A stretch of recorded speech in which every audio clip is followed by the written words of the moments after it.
Mi nombre es Akiel Carrillo y en nombre del Centro Venezolano Americano del Zulia les damos como siempre la más cordial bienvenida al foro Asteroides, un viaje a través del espacio.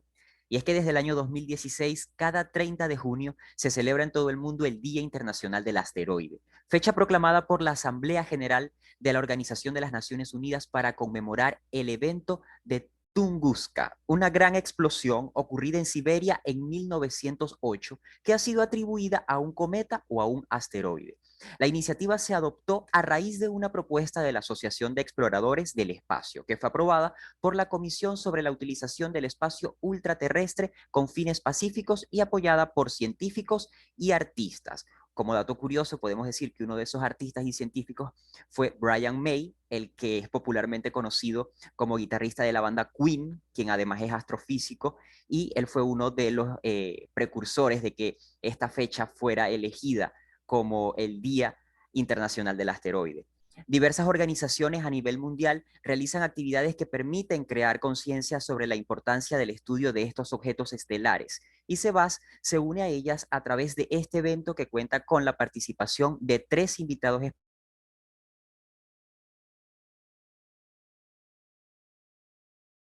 profesionales de diversas áreas del saber que son amantes de la exploración y estudio del espacio exterior. Les recordamos a la audiencia que tendremos una ronda de preguntas y respuestas al final de las disertaciones, por lo que los invitamos a colocar sus comentarios y preguntas en el chat. Estos serán respondidos en su momento.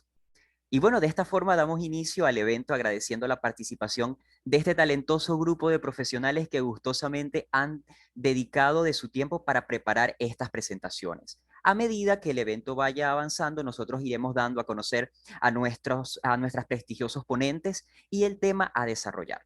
Así que sin más preámbulo, vamos a iniciar con Desiree Alvarado. Ella es venezolana residente en Argentina, es ingeniero geólogo egresada de la Universidad Central de Venezuela con una maestría en geología petrolera en la Universidad del Zulia. Además, cuenta con una especialización en ingeniería de reservorios en la Universidad de Buenos Aires, Argentina. Actualmente es estudiante del doctorado de Ciencias de la Tierra en la Universidad de Río Negro, General Roca en Argentina. Y ella nos va a hablar acerca de qué son los asteroides y cómo se diferencian de otros cuerpos celestes. Así que, sin más preámbulo, deciré bienvenida. Gracias por acompañarnos. Las pantallas son todas tuyas y nosotros quedamos todo oídos. Hola, buenos días a todos y gracias por acompañarnos e interesarte en esta importante charla sobre los asteroides y, bueno, y gracias al Día del Asteroide que podemos darle más propaganda a este tipo de eventos y de cuerpos espaciales.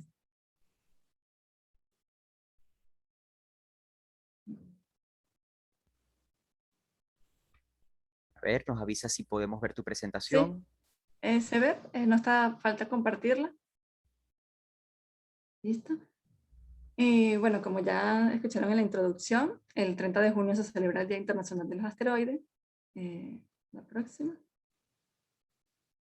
Bueno, ya hicieron una muy buena introducción sobre el evento. Ahí pueden ver un poco más detalle de lo que es el Día del Asteroide y por qué se celebra.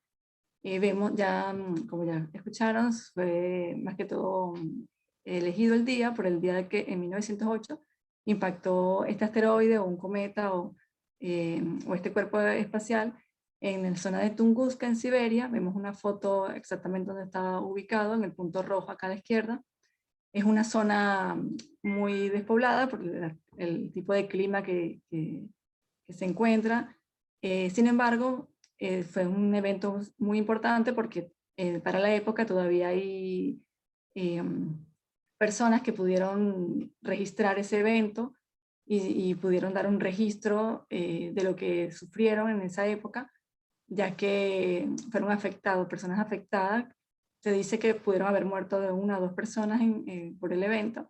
Sin embargo, lo que más se afectó debido a la zona que era despoblada fueron árboles y más que todo la vegetación.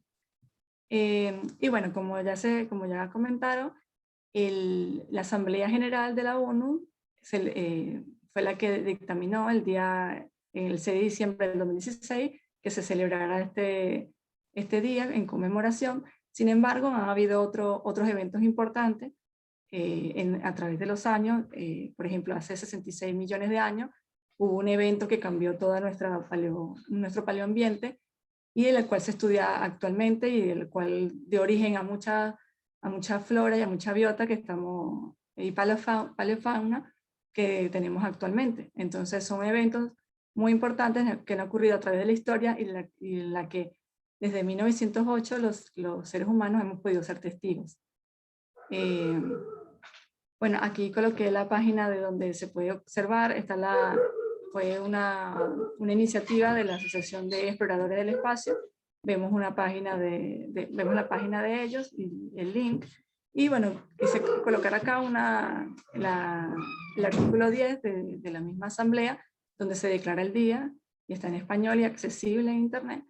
Y bueno, para que puedan revisarlo, porque también habla no solamente de por qué se celebra el día, sino también de otras circunstancias en las cuales a nivel mundial se están trabajando. La siguiente, por favor.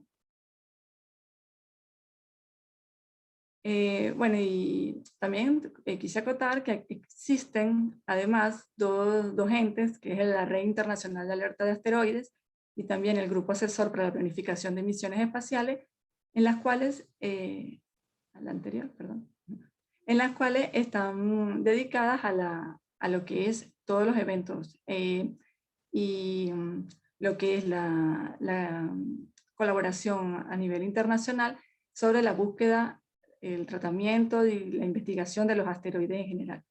El International Asteroid, que está en la parte acá de arriba, está la página web, incluye todo lo que son las misiones, la visión de lo que a nivel internacional se ha venido haciendo, mientras que el grupo asesor de planificación es algo un poco más dedicado a lo que es la asesoría en cuanto a cómo las naciones a nivel de gobiernos deberían actuar y que como unas asesorías a nivel científico de lo que se debe hacer cuando se descubren asteroides que están cercanos a la Tierra. La siguiente, por favor. También quería destacar que se menciona o se detallan que los asteroides lo que más se investigan y los que más nos importan, por decirlo así, a nivel como naciones o como planeta Tierra, son los que están dentro los que pueden pasar dentro de nuestro sistema solar y los que tienen una órbita cercana a la Tierra, que esos son los objetos que se estudian o los que más se pone interés o los que más se investiga, y son los llamados NEO. Los NEO son los objetos cercanos a la Tierra, que más adelante iremos comentando, porque existen alrededor de 780.000 o muchos más en la actualidad de asteroides que se encuentran en el espacio. Sin embargo, de esos, unos 20.000 podría decirse, o alrededor de 20.000, entre 18.000 o 24.000, hay un rango de asteroides que se clasifican como NEO, que son justamente los que están cercanos a la Tierra y son los que más se pone atención, y todos estos organismos y páginas son los que más detallan y más clasifican. Esos NEO son cuerpos, tanto cometas como asteroides, por si ven en la literatura siglas como el NEO, NEON, NE, que son los asteroides o los cometas cercanos a la Tierra, que en general se engloban en los NEO. Y bueno, son los que justamente tienen un perihelio, 1.3 unidades astronómicas. Acá coloqué una imagen referencial de que, bueno, una unidad astronómica es la distancia de la Tierra al Sol, y está el cinturón de asteroides, que mencionaré más adelante, es decir, de 1.3 son los asteroides que están cercanos a la Tierra y que son los que se prestan más atención. La siguiente. ¿Pero qué es un asteroide? Estamos celebrando el Día del Asteroide, estamos mencionando sobre el riesgo de los asteroides, pero ¿qué es un asteroide? Un asteroide es un pequeño objeto rocoso, metálico, puede ser rocoso, puede ser metálico, que orbita alrededor del Sol. Los asteroides son más pequeños que un planeta, pero más grandes que los objetos tamaños de un trozo de roca que llamaremos meteoroides y que mencionaré más adelante. Es decir, son mucho más pequeños que nuestra Luna. Sin embargo, son mucho más grandes que las rocas que podamos observar aquí en la Tierra. Vemos una imagen acá a la izquierda que señala el cinturón de asteroides, ya que los asteroides se forman o se concentran en un cinturón conocido como cinturón de asteroides, que está entre la órbita de Marte y Júpiter. Vemos acá la posición del Sol, la posición de los planetas cercanos al Sol, tenemos la órbita de la Tierra, la órbita luego de Marte, vemos el cinturón de asteroides, y luego la órbita de Júpiter. Se dice que el cinturón de asteroides se formó junto con la Tierra durante la formación del sistema solar, y en la órbita entre Marte y Júpiter podría haber habido otro planeta. Sin embargo, debido a que Júpiter es un planeta muy masivo y debido a las resonancias orbitales que causa lo grande que es, no permitió que ese planeta se formara. Entonces lo que ocurrió fue que quedaron todos estos cuerpos formados acá de manera dispersa, orbitando alrededor en esa órbita. Sin embargo, no se pudo formar un planeta. Y vemos, además, vale la pena acotar que son cuerpos que representarían un 5% de lo que, 4 o 5% de lo que es nuestra Luna, todos unidos como planeta.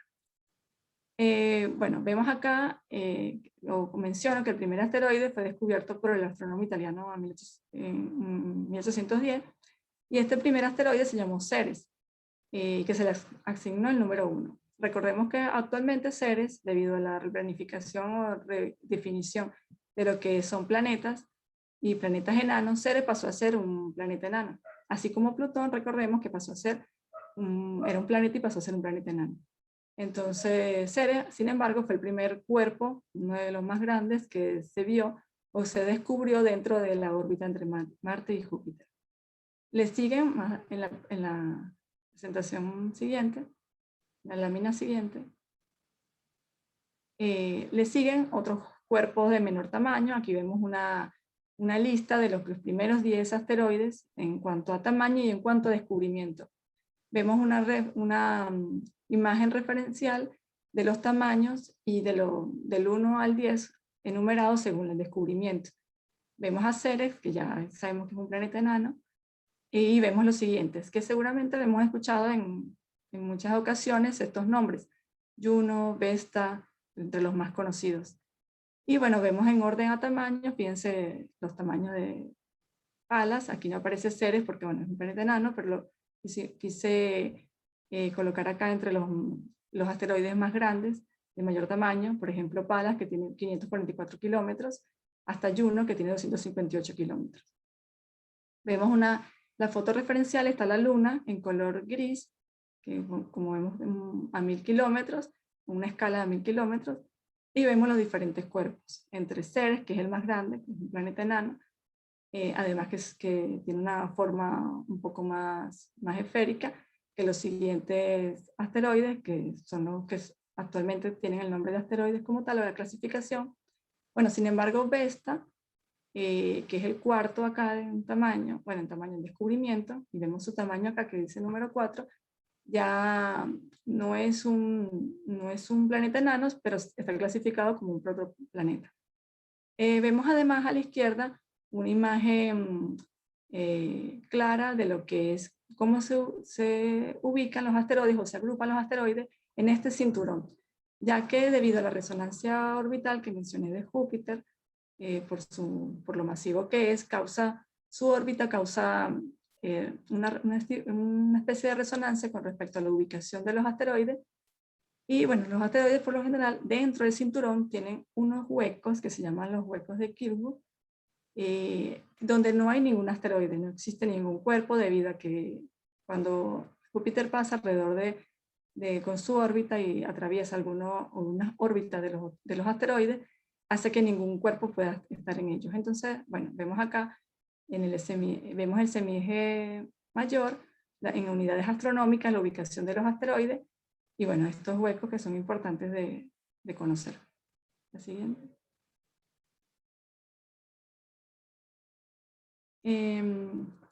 Bueno, acá vemos no puedo ver el título, ya ahora sí lo veo. Vemos la composición de un asteroide, de qué están formados, y lo primero que se detalla es que los asteroides se clasifican según su composición, según su ubicación. Así que si hablamos de composición, estamos hablando directamente de la clasificación de los asteroides. Ellos se clasifican por el espectro, ya que no, actualmente sí se cuenta con muestras de asteroides. Sin embargo, desde el pasado se ha estudiado la composición y la topografía y la forma de los asteroides a partir de otras técnicas. Además de, más allá de las fotos, de que no es tan fácil tampoco fotografiar un asteroide. Así que podemos conocer la composición de un asteroide a través del espectro y a través de algo que se llama albedo, que es la reflectancia de la luz que se puede reflejar los asteroides. Podemos observar además que, bueno, si lo vemos a simple vista o capaz con las fotos que podemos ver en internet, parecen cuerpos oscuros o muy claros. No podemos diferenciar, solamente los vemos grises u oscuros, depende de cómo la luz los refleje. Sin embargo, pareciera que no se ve mucho más de eso. Pero gracias a la espectropropiedad de reflectancia, esta es justamente el análisis de esta luz que refleja el asteroide, por el color, por la medida de la intensidad, podemos ver o podemos inferir de qué está compuesto y también su topografía. Por ejemplo, vemos la composición se ha determinado gracias a esta brillantez o esta reflectancia que se observa de las fotos de los radares, y se han podido clasificar en estos tipos, que son los de tipo carbono, que son casi negros, que están conformados por su composición, es de la condrita carbonácea, que es un tipo de roca de roca que se ha podido descubrir, o sea, podido tener aquí en la Tierra, gracias a mejor detenimiento. Están los tipos M, que son los metálicos, que están formados por níquel y hierro. Están los tipos S, que son los brillantes, que son los silicatos, y que también pueden contener hierro y magnesio. Y los silicatos, recordemos, que son como los cuarzos que vemos en la Tierra, aquellos cuarzos claros que podemos observar. Bueno, y son más brillantes y más claros. De ahí, de esa clasificación se pueden decir que son tipo S. Están otras subclases. Piensa que la población indica la cantidad de asteroides que se han descubierto o inferido de ese tipo.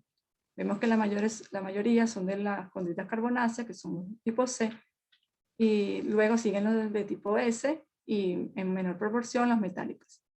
Y están otras subclases que también podemos observar, o que se han podido determinar, que son los tipo E, U, R y P, que son más que todo una composición variada entre los que ya mencionamos.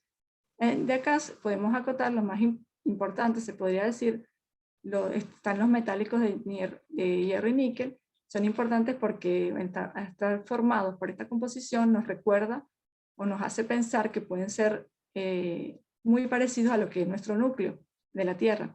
Y sabemos que nosotros con la tecnología que tenemos no podemos llegar a tomar muestras de nuestro propio núcleo, y que sabemos que existe gracias a otra tecnología. Entonces, llegar o investigar este tipo de asteroides de bastante relevancia e importancia.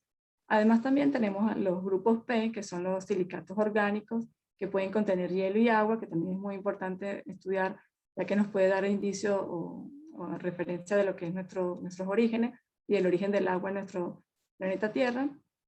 Así que también son bastante relevantes, mientras que los otros podrían decirse que son, dentro de sus diferencias, son rocas, cuerpos rocosos que podemos encontrar muy similares a los tipos de roca que tenemos aquí en la Tierra. Bueno, vemos acá coloqué un ejemplo de lo que es un asteroide de tipo silicato, que es el 433 Eros, y vemos otro tipo que es el tipo C de 253 Matilde, que bueno, a simple vista pareciera ser lo mismo. La siguiente lámina, por favor. Sin embargo, si lo vemos a detalle, podemos observar diferentes colores, viéndolo con fotografías radar o otros tipos de fotografías especiales u otros filtros que se usan. Por ejemplo, vemos acá una fotografía de Vesta de la NASA, tomada gracias a la sonda Dawn, que se hablará más adelante, que una sonda que ha traído mucha importancia debido a las fotos y a todos los análisis que ha podido hacer a los asteroides. Y bueno, vemos en los colores que se diferencian, son bastante diferenciados. Fíjense, el color rojo, que está justamente donde hubo un gran impacto, y lo que se infiere o lo que ya se sabe es que, bueno, es material que fue inyectado debido a al impacto con ese otro cuerpo. Y vemos otros colores como los verdes, que es un material mucho más profundo, capaz no se ve mucho en la foto, pero es una zona mucho más profunda. Aunque estos colores no indican topografía, también se puede inferir también altitudes y también la edad del cuerpo. Por eso coloqué acá una fotografía de la geología de Vesta. Sabemos que nosotros tenemos una clasificación geológica de nuestro planeta Tierra, también de la Luna, con todas las investigaciones que han habido, pero también de los pocos planetas fuera de Ceres, que ya es un planeta enano y que se ha también estudiado bastante. Entre los asteroides, poco tenemos información de su geología. Vesta, gracias a las sondas, sobre todo a la Dawn, que ha podido tener más datos sobre este cuerpo, se ha podido diferenciar geológicamente el asteroide. Y fíjense que no es un cuerpo simple o quizá es solo gris y oscuro, sino que también tiene una geología bastante importante y relevante. Bueno, coloqué acá unos datos particulares sobre lo que es la reflectancia de esta luz. Fíjense que los rocosos y silicios reflejan la luz un 10 a un 30%. Los carbonáceos son un poco más oscuros, que reflejan la luz entre un 2 y 30% también. Perdón, reflejan entre 3 y 7% la luz solar, por eso se ve más oscuro. Y justamente viene de su composición, que son carbonáceos de carbono. Y vemos los metálicos, que obviamente los metales brillan más, fíjense que reflejan también un 2 o un 30%, y son mucho más claros. Y bueno, y los rocosos, los que están formados de estantitas, son muy, muy brillantes, y pueden reflejar hasta un 30 y un 60%. Estos asteroides de estantita también son bastante importantes, igual que los basálticos, ya que bueno, están compuestos de materiales que podemos encontrar nosotros en nuestro manto terrestre, que también son zonas accesibles a nivel composicional, no a nivel de la tecnología, sino a nivel de obtener rocas de este tipo de composición. Solamente lo vemos de los productos de los volcanes. Pero bueno, también podemos inferir su composición, y estos asteroides se pueden parecer más a ese tipo de roca que podríamos encontrar, o de composición que podemos encontrar dentro de la Tierra, y que son zonas inaccesibles por los seres humanos. Vemos también acá, quise detallar una muestra muy, muy reciente del año pasado del asteroide Ryugu, que fue tomado por la sonda japonesa, gracias a una sonda, que también se mencionará más adelante. Y fíjense que este cuerpo fue investigado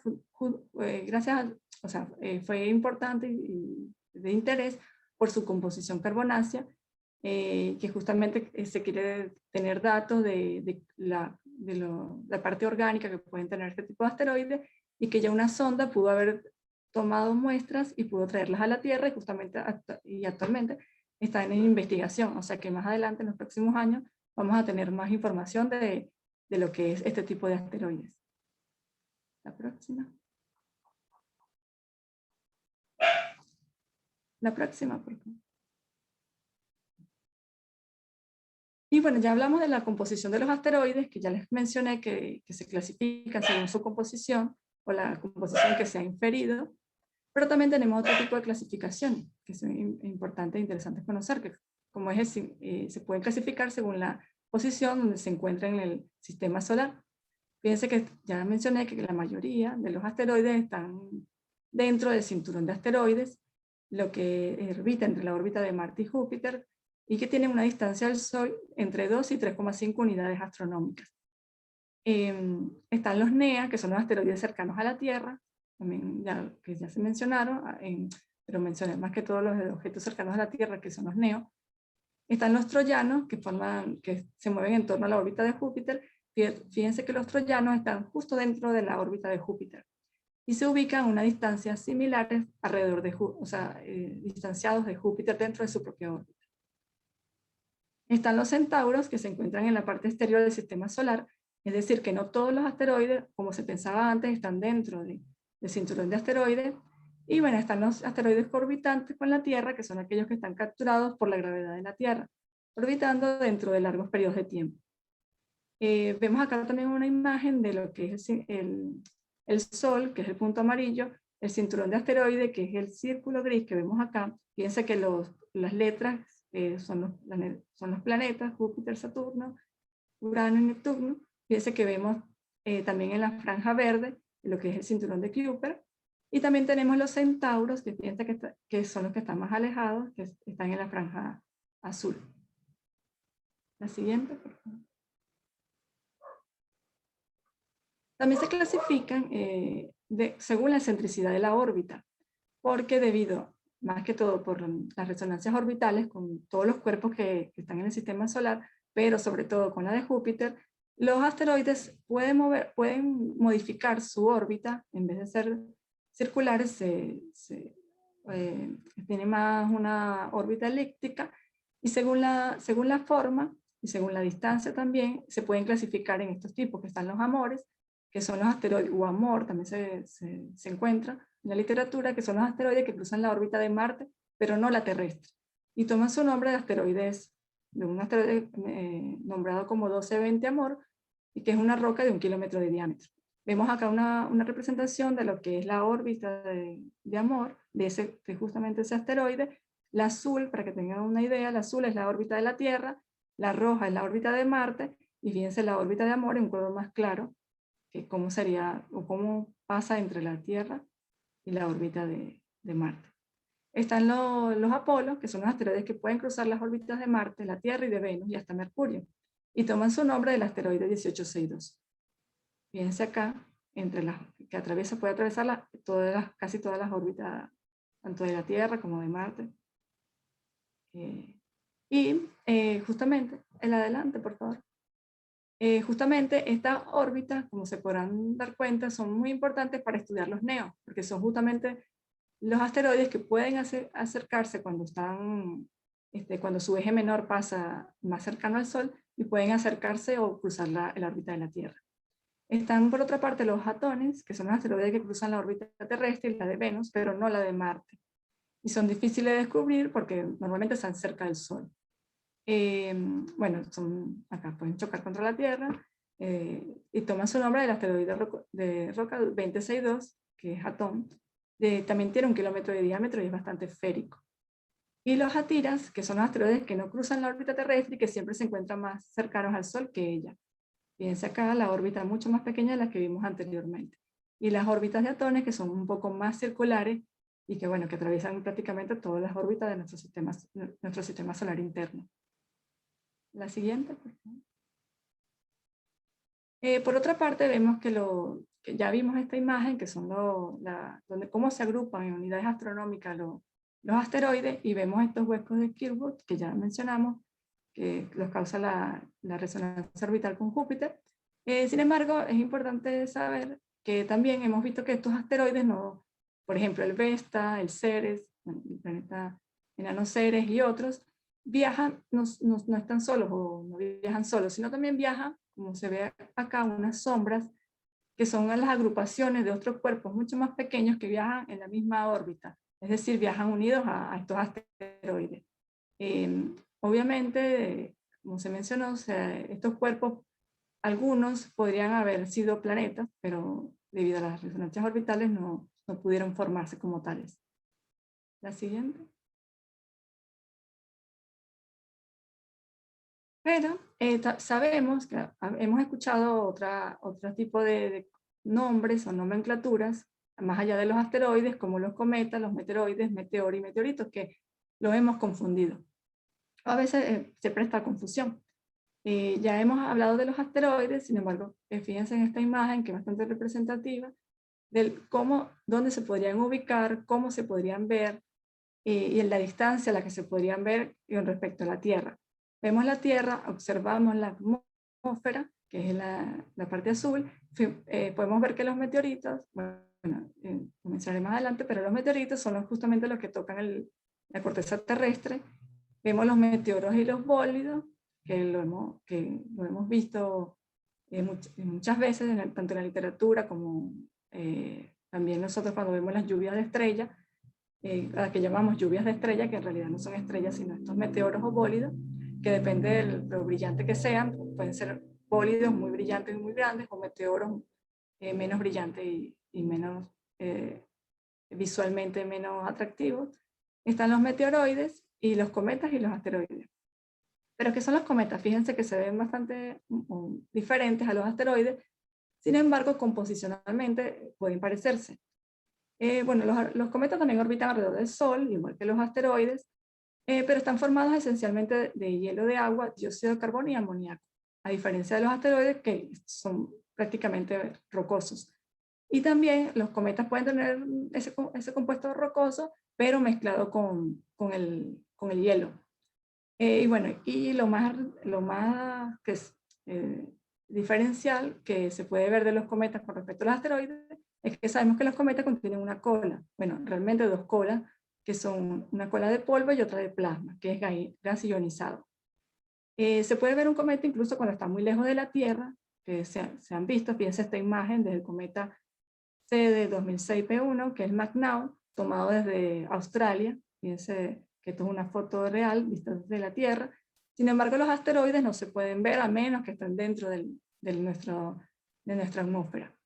Los cometas extintos que pasan cerca del Sol son extintos, pasando cerca del Sol muchas veces han perdido todo su polvo y pueden llegar a parecerse a pequeños asteroides, ya que como están formados esencialmente de gases, al extinguirse o evaporarse todo ese gas, pueden parecerse a pequeños asteroides. Es decir, que los asteroides y los cometas están bastante relacionados. Pero los cometas provienen de dos regiones que se encuentran al límite exterior del sistema solar, entre el cinturón de Kuiper y también la nube de Oort. Mientras que, bueno, ya sabemos que la mayoría de los asteroides se encuentran en el cinturón de asteroides, entre la órbita de Marte y Júpiter. La siguiente. Los meteoroides, por su parte, bueno, aquí se refiere que si un asteroide choca contra otro, que es bastante común, pueden formarse estos meteoroides, que son justamente un cuerpo mucho más pequeño que se desprende de los propios asteroides. Mientras que los meteoros son esos cuerpos que se acercan suficientemente a la Tierra, entran a la atmósfera terrestre y al evaporarse forman estas lluvias de estrellas, como las conocemos, que son bastante frecuentes durante el año, y que, bueno, que son bastante conocidas a nivel cultural por nosotros, que en realidad no son estrellas, sino estos meteoros. Y están los meteoritos, que son esas rocas que caen en la Tierra, que en toda la Tierra se han encontrado, aunque parezcan poco comunes, sí se encuentran bastante meteoritos, que pues, son rocas que se pueden parecer mucho a las rocas que encontramos en la Tierra.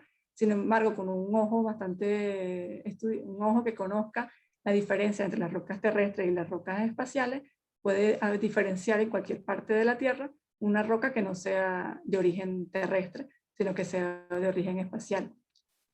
Coloqué acá una imagen de lo que es una sección o un corte transversal de un meteorito bueno, se puede ver bastante colorido, aunque en la Tierra la mayoría de las rocas podemos hacerle este tipo de análisis y se ve bastante parecido. Trato de detallar acá que, bueno, que se parece bastante a las rocas de la Tierra. Sin embargo, se encuentran otro tipo de minerales que no se observan en la Tierra fácilmente. Como ya les mencioné, son minerales de origen mucho más puros, por decirlo así, ya que la mayoría de las rocas terrestres han tenido procesos dinámicos de meteorización y erosión que las alteran. En cambio, estos minerales son muy diferentes por encontrarse fuera del espacio, fuera de nuestra atmósfera, fuera de todo esto, estas cosas que pueden hacerla meteorizar. Entonces se puede encontrar dentro de ellas este tipo de minerales que nos hablan bastante de nuestros orígenes planetarios. La siguiente. Y bueno, les dejo unos enlaces de interés para que puedan revisar tanto lo que lo que se está haciendo a nivel internacional con respecto a la búsqueda de asteroides y al tratamiento de estos cuerpos a nivel internacional. Y también les dejo, bueno, otras páginas para investigar sobre lo que es la composición, información y asteroides, cometas en general.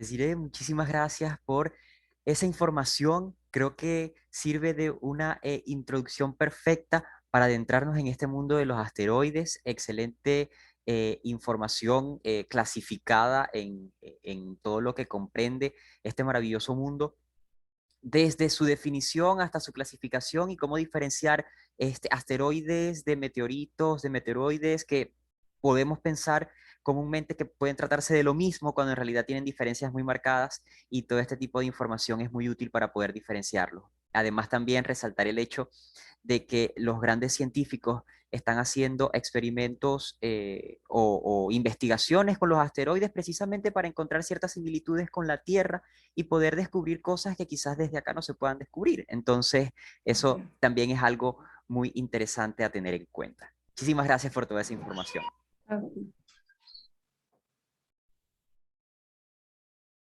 Y bueno, nosotros ahora continuamos con nuestro evento, ahora recibiendo a Paul Adrián Calderón, venezolano radicado en Chile. Él es licenciado en Ciencias Físicas, egresado de la Universidad del Zulia. Tiene una maestría en Ciencias Físicas por el Instituto Venezolano de Investigaciones Científicas y actualmente es estudiante del segundo año en el doctorado de Ciencias Físicas en la Universidad de Concepción, Chile. Él nos viene a hablar acerca de la historia de descubrimientos de los asteroides y cómo las modernas misiones espaciales que se envían a esos cuerpos celestes nos ayudan a estudiarlos. Paul, muchísimas gracias por acompañarnos. Las pantallas son todas tuyas y nosotros quedamos todo oídos. Gracias a ustedes por ofrecernos esta oportunidad de dirigirnos al público en general. Un saludo a todas las personas que nos acompañan el día de hoy. Y bueno, Desiree ya en verdad dio una buena introducción de qué son los asteroides, su composición química, su clasificación, bastante interesante, pero yo les voy a hablar un poco más del contexto histórico, donde cómo se descubrieron estos cuerpos, porque resulta que los asteroides no son cuerpos que uno pueda observar a simple vista, por lo cual su descubrimiento fue algo un poco después de la invención del telescopio, o sea, que nos permitió sondear con mejor detalle las profundidades del espacio y ver objetos menos brillantes. Así que voy a compartir una pantalla para hablarle un poco de esta historia.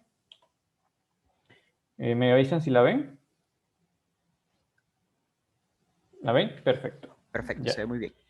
Entonces, vamos a hablar un poco de este contexto histórico y luego vamos a hablar un poco también de cuáles son los estudios actuales de estos cuerpos, porque aunque en un principio se investigaron desde la Tierra con telescopios, actualmente la tecnología nos permite llegar un poco más cerca a estos cuerpos. Entonces, iniciamos con una teoría que se desarrolló gracias a la observación de los planetas a simple vista. En el pasado, ya va, no sé si la presentación se mueve, ahí, perdón. En el pasado solo podíamos estudiar los planetas a simple vista, y aún así, astrónomos como Johannes Kepler pudieron determinar la órbita de los mismos, la cual, aunque no sabíamos exactamente la distancia, podíamos calcular como aproximaciones con respecto a lo que suponíamos que era la distancia de la Tierra y el Sol. Por lo cual podíamos estimar que si decíamos que la Tierra estaba a una unidad de distancia del Sol, que actualmente llamamos unidad astronómica, podíamos entonces determinar a qué distancia se encontraban el resto de los planetas. Y de esa manera nos dimos cuenta que, por ejemplo, Marte podría estar a 1.6 unidades astronómicas o unidades de distancias con respecto al Sol. O sea, 1.6 veces un poco más lejos que lo que está la Tierra. Hubo un astrónomo bastante célebre que, conociendo estas proporciones de distancia, trató de hacer una expresión matemática para ver si los planetas seguían cierto orden. Ese astrónomo, bueno, fueron un par de astrónomos en realidad, fueron Johannes Titus y Johannes Bodes. Ellos se dieron cuenta de que si asignaban una serie de números, empezando desde 0, luego 3, luego 0, 1, 2, 4, perdón, y sucesivamente los duplicaban, y luego a ese número le sumaban 4 y lo dividían entre 10, conseguían proporciones similares a las distancias que existen entre los planetas y el Sol. A esta ley se le llamó la ley de Titus-Bode. Ahora, esta ley nos decía que a una distancia de 2.8 unidades astronómicas, que es la distancia entre el Sol y la Tierra, debería haber un planeta, un cuerpo, que no se había observado, ya que el Marte estaba a 1.6 unidades astronómicas y luego Júpiter estaba casi a 6 o 5 punto algo unidades astronómicas. O sea que este cuerpo que debería estar a 2.6 no se observaba. Pero hasta ese momento no se le tomaba mucha atención a esta ley de Titus-Bode. Pero cuando Herschel con su telescopio descubrió a Urano, se dio cuenta que Urano también coincidía con esta ley de Titus-Bode y los astrónomos se emocionaron así como que, oye, si los demás planetas que no hemos descubierto obedecen a esta expresión, entonces a 2.6 unidades astronómicas debería haber un planeta que no hemos descubierto. Y esto hizo que un grupo de astrónomos encabezado por Frank Xavier decidieran sondear el cielo y crearon algo llamado la Policía Celestial. La idea de la Policía Celestial era ver regiones del cielo específicas todas las noches a ver si conseguían un cuerpo que se moviera por la eclíptica, que podría ser un planeta. ¿Y por qué por la eclíptica? Porque la eclíptica es el plano donde orbitan todos los planetas o los cuerpos que normalmente orbitan al Sol. Esta eclíptica cruza un conjunto de constelaciones famosas que las solemos llamar las constelaciones del zodiaco. Entonces, ¿qué hicieron ellos? Eran un grupo de 24 astrónomos y se dividieron la eclíptica en 24 regiones y las observaban casi todas las noches. Pero aparte, había otro astrónomo, un sacerdote. Este padre se llamaba Giuseppe Piazzi, italiano, y él no estaba buscando planetas, él estaba clasificando estrellas, ubicaciones de estrellas, y estaba estudiando el conjunto de estrellas que se encuentran en la constelación de Tauro. En esta constelación hay un grupo de estrellas llamadas las Híades, que es un cúmulo bastante grande, muy bonito, si lo pueden llegar a ver en algún momento con un binocular, por ejemplo. Y en sus observaciones consiguió una estrella que no estaban en los catálogos. Por el momento no le llamó mucho la atención, pero la siguiente noche, cuando la volvió a observar, se percató que esta pequeña estrella se había desplazado con respecto a las demás. Y eso le llamó la atención. La siguió observando otras noches más y al principio creyó que había descubierto un cometa. Pero al pasar los días, este cuerpo no desarrollaba ninguna cola, como muy bien indicó Desiree. La diferencia de los cometas y los asteroides es que los cometas generan cola o una nube de gas a su alrededor. Y al mismo tiempo su movimiento era muy lento y uniforme. Hizo los cálculos y se percató que este cuerpo que estaba observando estaba entonces entre la posición entre Marte y Júpiter, cerca de 2.7 unidades astronómicas, el lugar donde la ley de Titus-Bode decía que debería haber un cuerpo. Y ahí se convenció de que había descubierto un planeta. En ningún momento estamos hablando de asteroides, o sea, hasta ese tiempo ni siquiera existía la palabra asteroide. Él se lo comunicó a los astrónomos famosos de la época, debido a que cuando él observó este conjunto de estrellas en Tauro, estaban muy cerca del horizonte y a los pocos días dejó de ser observable. Él se encontraba en muy mal estado de salud para esa época y decidió comunicarlo como para que otros astrónomos lo buscaran. Pero en ese momento los grupos de astrónomos estaban celebrando porque habían descubierto el supuesto planeta que faltaba, el planeta que debía estar a 2.6 unidades astronómicas. Ahora, ¿qué hicieron los astrónomos? Una vez pasado el tiempo, trataron de ubicar este cuerpo, pero con tan pocas observaciones, aproximadamente 3 observaciones que había hecho Giuseppe Piazzi, las matemáticas del momento no les permitían determinar la órbita de este cuerpo y determinar dónde debería aparecer de nuevo. Por lo cual, hablaron con el matemático más grande de la época, Gauss, planteándole el problema. Y Gauss desarrolló un método matemático nuevo para determinar órbitas celestes a partir de 3 observaciones. Ese método actualmente se sigue siendo utilizado para determinar la órbita de los asteroides, así que fue bastante potente en ese sentido. Y él predijo en qué momento y en qué lugar debería volver a aparecer Ceres. En eso, entonces, el astrónomo Henrik Will Olver empezó la búsqueda de nuevo de Ceres y lo encontró, volvió a encontrar Ceres, pero antes de encontrar a Ceres, encontró otro cuerpo cerca de donde Gauss había predicho que debería aparecer Ceres, y él pensó que era Ceres, pero luego se percató, cuando consiguió propiamente al verdadero Ceres, se percató que había descubierto otro cuerpo. Y lo impactante para ellos es que no esperaban que hubiera otro cuerpo en la misma órbita donde debería estar este solo planeta, Ceres. Hasta ese momento se sabía que la ley de Tito-Bode decía que solo un cuerpo debía ocupar un espacio de esto, un planeta. Este cuerpo pues, fue llamado Pallas en 1802 y por el momento ellos dijeron, bueno, entonces es otro planeta. O sea, nos sorprendió. Resulta que en la misma órbita hay 2 planetas. Tenemos a Ceres y a Pallas.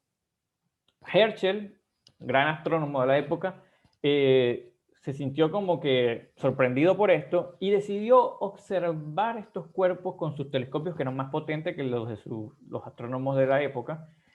Y se dio cuenta que estos objetos seguían viéndose como estrellas, objetos muy puntuales. A diferencia de los planetas, cuando uno observa un planeta por telescopio, se puede resolver un poco su forma. Se ven pequeños, pero se logra ver su forma esférica. Con los asteroides él no lograba eso. Así que él dedujo que para que un cuerpo que esté en la posición entre Marte y Júpiter se siguiera viendo como un objeto estelar, tenían que ser demasiado pequeños, muy, muy pequeños. Y ahí él le comenzó como a molestar la idea de llamarlos planetas. Y propuso que ya a su similitud estelar, tal vez deberíamos llamarlos asteroides, que son como estrellas. Pero ese término en el momento no fue muy tomado en cuenta. O sea, él lo nombró, pero la gente, los astrónomos, cuando descubrían otro objeto de estos en esa misma órbita, decían otro planeta. Y así ocurrió en 1804, cuando el astrónomo alemán Carl Ludwig Harding consiguió a Juno, también cerca de la órbita de Ceres y Vesta, aumentando entonces los planetas a 3. En ese momento no tenían 8 planetas, tenían casi 12 o 13 planetas en el sistema solar. Así que para los niños de la época, aprenderse los nombres del planeta ya se estaba volviendo complicado. Si nos quejamos con que tenemos que aprendernos 8 o 9, para ellos ya se estaba complicando. Luego del descubrimiento de Juno, el mismo astrónomo que había descubierto a Pallas, descubrió otro cuerpo más, que fue Vesta, en 1807. Él la bautizó con el nombre de Vesta por la diosa virgen romana del hogar. Ahora, ya en este punto, a la mayoría de los astrónomos les estaba empezando en verdad a hacer ruido esto de que hubieran tantos cuerpos en la misma órbita. Luego del descubrimiento de Vesta, tardaron un poco más en conseguir los siguientes cuerpos, hasta 38 años después, cuando se descubrió el asteroide Astrae por Carl Louis Henke. Pero después del descubrimiento de Astrae, los descubrimientos de asteroides comenzó a crecer exponencialmente. Cada vez habían más cuerpos y más cuerpos, pasando los centenares de ellos. Y ya en ese momento, entonces, el término de planeta no tenía sentido.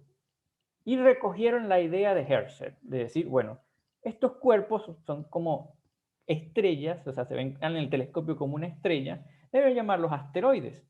Y aquí coloco una foto donde ustedes pueden ver, esta es una foto real de un telescopio tamaño medio de 10 pulgadas, cómo más o menos estos astrónomos de esa época veían estos objetos. Los objetos aquí brillantes grandes son estrellas propiamente. Y este puntito de luz que marca esta flecha es un asteroide. Como pueden ver, a simple vista, indistinguible de una estrella. Por eso se llaman casi estrellas, asteroides.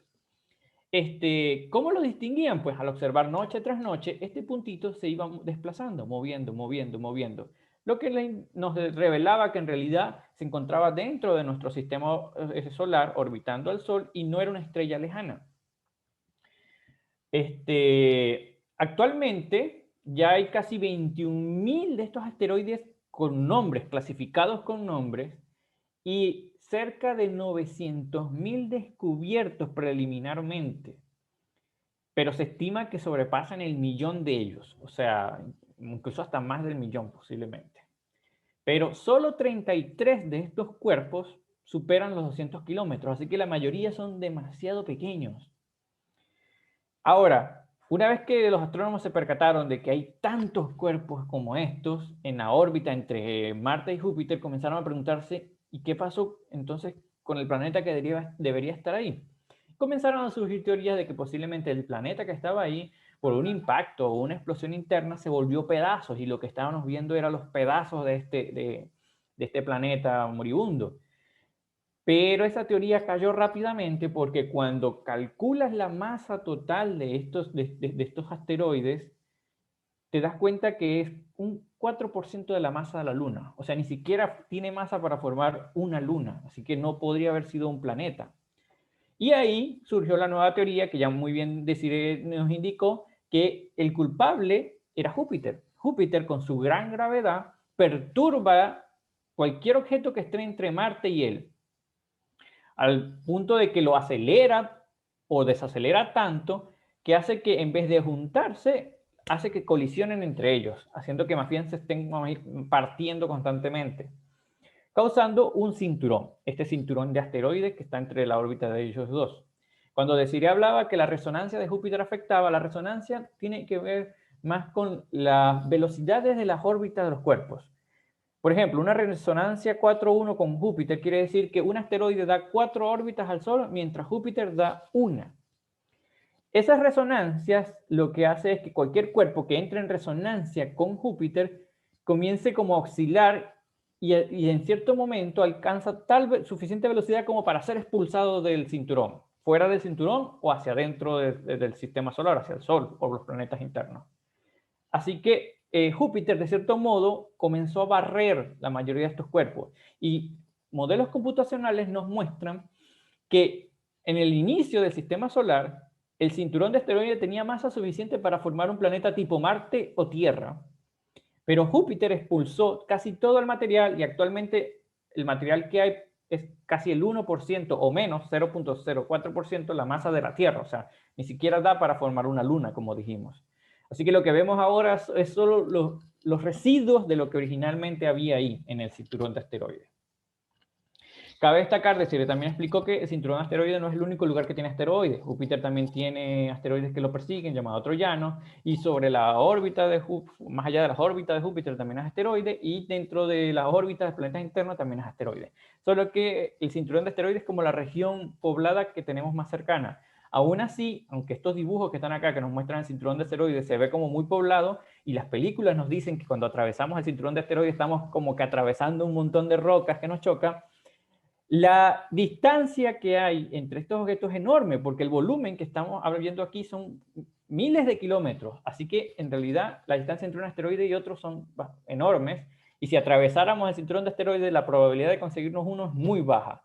Es tan baja que para poder orbitar un asteroide hay que calcular con demasiada precisión su órbita para alcanzarlo y verlo. O sea que si lo lanzamos al azar, una sonda hacia el cinturón de asteroides, posiblemente no consigan nada. Entonces, esa idea de que el cinturón de asteroides está apestado de asteroides tampoco es tan cierta. Y si fuera así, sería mucho más fácil de descubrirlo. Bien, ahora, eso fue un poco como el resumen histórico de los asteroides. Actualmente son tantos que ya ponerle nombre no tiene mucho sentido y ahora se le suelen poner son numeraciones.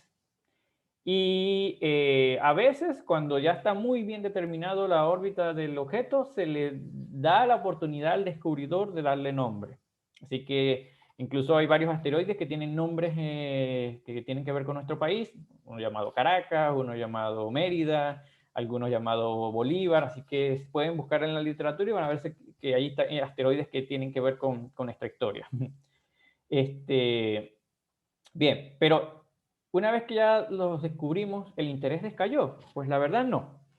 El interés sobre estos cuerpos ha seguido aumentando, ya que en ellos está el registro de cómo se formó nuestro sistema solar. ¿Por qué? porque aunque la Tierra se formó con el material que formó el resto del sistema solar, la Tierra está activa y constantemente se está autorreformando, lo que hace que las rocas de la Tierra ya no sean parecidas a las rocas originales que conformaron el sistema solar. Pero los asteroides no sufren esos fenómenos.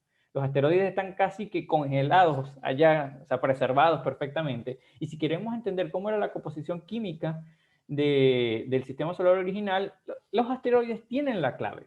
A nosotros nos llegan meteoritos, que muchos de ellos derivan de asteroides. Pero, ¿qué mejor que ir a estudiar directamente el asteroide en situ, en el lugar?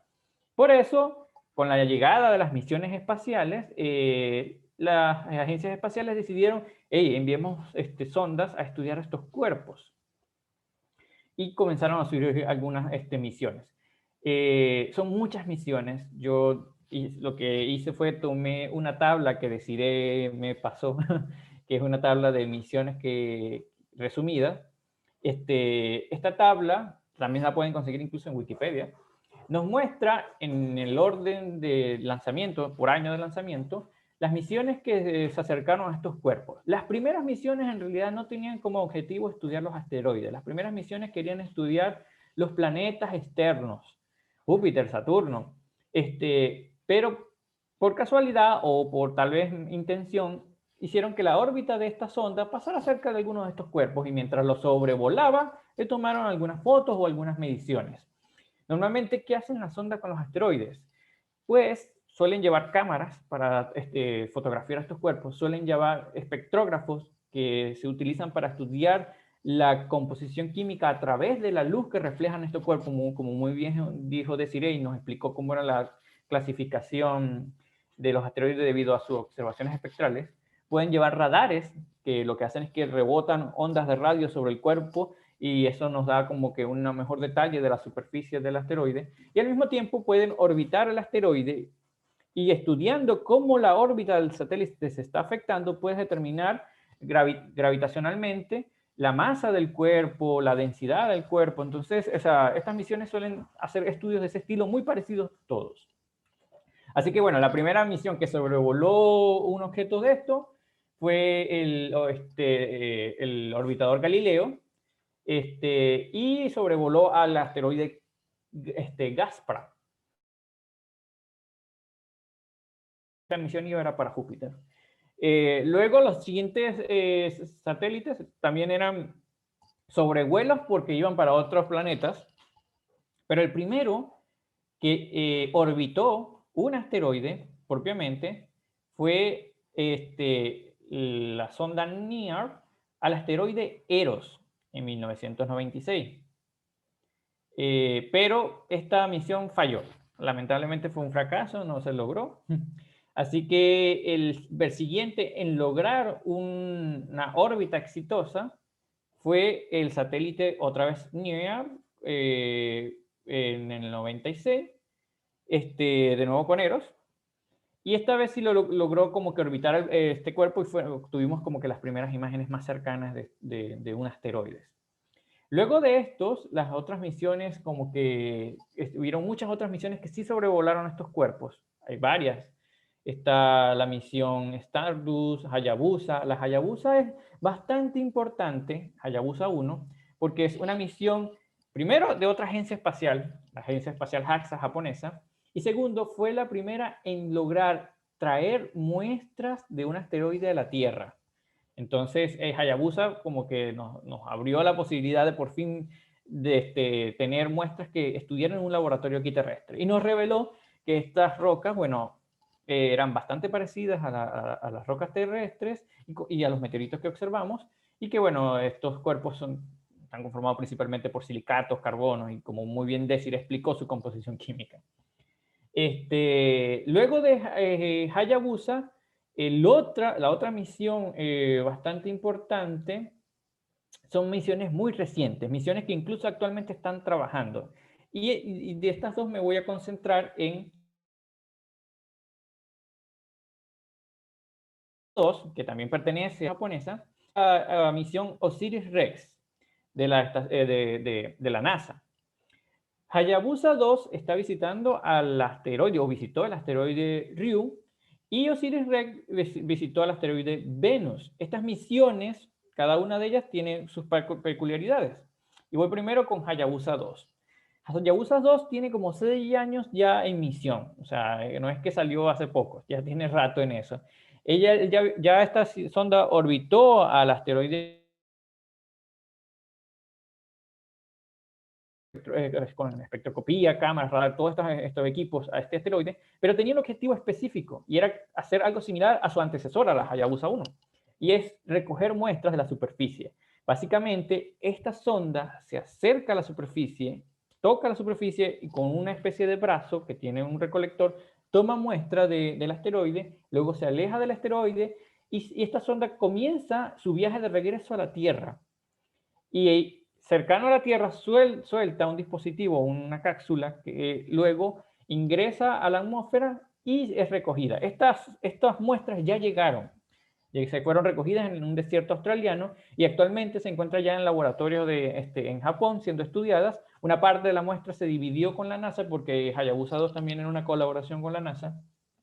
Y otra parte de estas muestras van a ser preservadas para el futuro cuando las técnicas de estudiar estos compuestos hayan mejorado.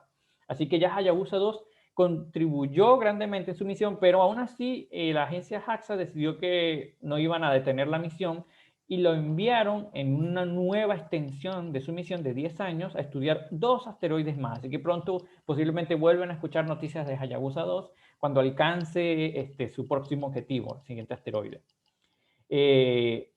De manera similar, Osiris-Rex de la Agencia Espacial Estadounidense hizo también su trabajo con el asteroide Venus, donde también estudiaron este cuerpo a través de cámaras, espectroscopía y todo esto demás, pero también tenía algo parecido a la Hayabusa 2, ya que NASA colaboró con la JAXA, aprendieron de ellos y crearon esta misión. Esta misión tiene un poco menos de tiempo, tiene como 3 años en funcionamiento, y ya logró el objetivo de hacer la recolección de muestras en la superficie del asteroide. Esta misión es bastante interesante porque tiene un video donde se logra ver el momento donde logra impactar al asteroide, tomar la muestra y retirarse. Esta es una foto de ese video, lo pueden buscar en internet, con el video de Osiris-Rex. Y es muy interesante cómo se ve, cómo se acerca al objetivo y toma la muestra. La muestra de Osiris-Rex ya está en camino, se dirige hacia la Tierra, así que pronto también tendremos noticias de la llegada de la muestra de Osiris-Rex y los estudios de las muestras de este asteroide Venus. Entonces, esto como que son las misiones más modernas, las más actuales, así que por eso las resalté. Ahora, ¿qué obtuvimos de las otras misiones? Como ya les dije, bueno, como se demostró, por ejemplo, la que visitó el asteroide Vesta nos dio toda la información de su composición geológica o química en su superficie. O sea, entendimos un poco mejor estos cuerpos. Y tenemos muchas fotos de estas otras misiones que salen en la tabla, donde nos muestran cómo son estos cuerpos rocosos. La mayoría, yo siempre he dicho que parecen papas, tienen estas formas amorfas y están llenos de cráteres, lo que nos muestra que la historia de los asteroides está llena de impactos entre ellos mismos, o sea, y que continúan actualmente. No es muy seguido, no quiere decir que constantemente los astrónomos están viendo cómo impactan estas rocas, no. Pero a escalas del universo es frecuente que se impacten entre ellas, y eso lo revelan todos los cráteres que se logran ver en su superficie. Entonces puede haber aquí toda una colección de cuerpos visitados.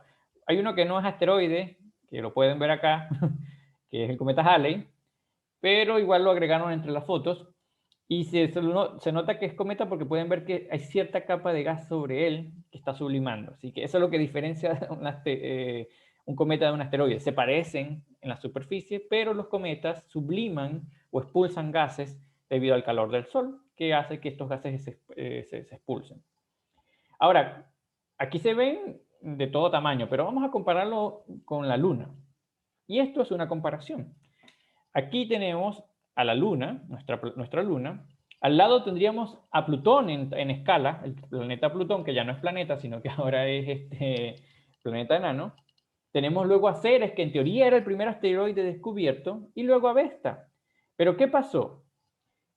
Actualmente, como en el 2006, los astrónomos discutieron sobre si Plutón era planeta, porque comenzaron a aparecer otros cuerpos parecidos a Plutón más allá de su órbita, y al final crearon un consenso donde decidieron, bueno, para que un objeto sea planeta, tiene que ser el objeto esférico, tiene que dominar su órbita y no debe haber más objetos dominando esa órbita. Eso hizo que Plutón no cumpliera esa condición, porque hay otros cuerpos en su órbita, y se denominara entonces ahora planeta enano. Pero resulta que Ceres cumple la condición de ser esférico y no dominar su órbita. Así que Ceres terminó también pasando a esta clasificación de planeta enano, siendo Ceres el objeto que más veces ha cambiado su clasificación, empezando como un planeta cuando lo descubrieron, recién descubrieron, pasando luego a asteroide y ahora volviendo a planeta enano.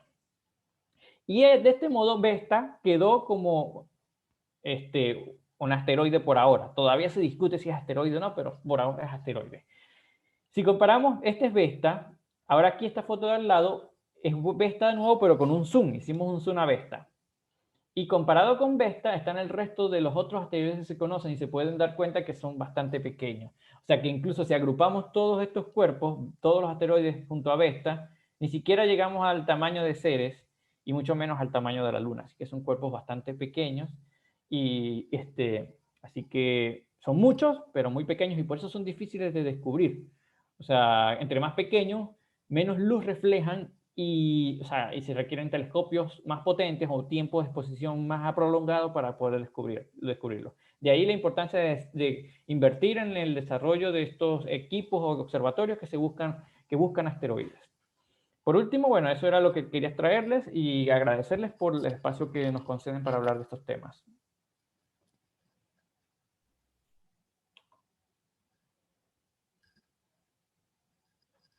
Paul, muchas gracias a ti por esa información, por ese recorrido, por acompañarnos en ese viaje histórico, una presentación que complementa muy bien a la presentación de Desiree, y Desiree nos dio una introducción por el mundo de los asteroides, como tú lo dijiste, por su composición y su clasificación.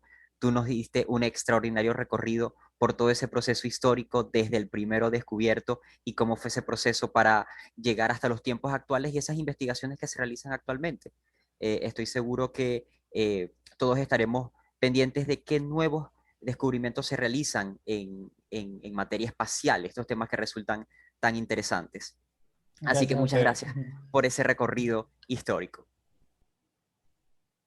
Ahora vamos a continuar nuestro evento con la presentación de Rosmina Suárez Piña.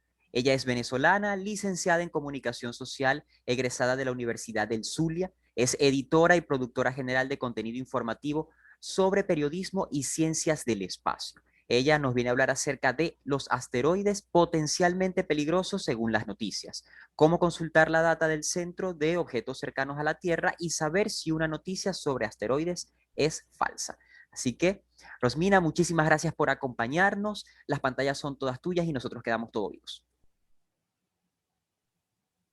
Bueno, muchísimas gracias al Sebas por este espacio y por confiar en nosotros para este tema tan importante como es el Día de los Asteroides. Bueno, voy a proceder a compartir mi pantalla. Ya Paul y Desiree hicieron una espectacular introducción del tema, enfocado también en las diferencias de estos cuerpos, ¿no? De asteroides, meteoros y cometas, que no son lo mismo. Y vamos a ver.